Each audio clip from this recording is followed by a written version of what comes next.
Would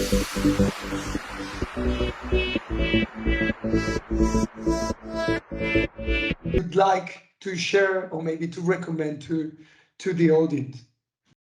Something that you say, listen, I've seen this or I've read this. Try. It's gonna perhaps make an impact on you. Yeah. I have a really, really long list.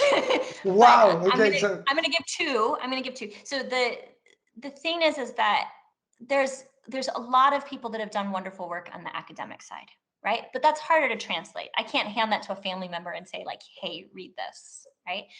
And there's people that have done a good job of like pulling things together and making it in a form that is easier for people to read, right?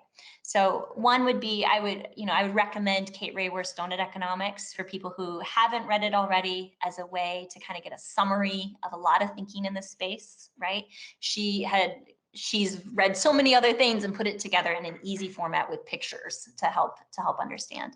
There's another recent book that I would actually also recommend, and I think feels really relevant for right now. Very, very recent. It came out in October.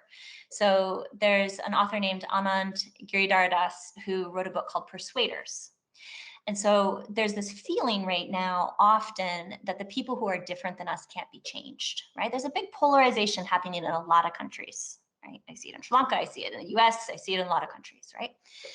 And the whole work of being able to collaborate with people that might be different than you or have different views and continuing to work together and talking about how do we get to a better future. He's done a beautiful job of going out and actually talking to people that do that work and sharing their insights and stories. So it's very much like, it feels like a story. It's a fun read. It's an easy read. But it pulls out a lot of themes that match experiences that I've had about how do we make change in the world? How do we work with people that might be different? How do we collaborate and build coalitions? So that would be another one. Those are both books that are fun reads, right? Like they're not like a dense, heavy read. There are many, many other books and films that at some point I should make a list, but that I would recommend. But I would put those two out. One is more about the political side and pushing change that way, and the other is a different way of thinking about the economy. wow, fantastic,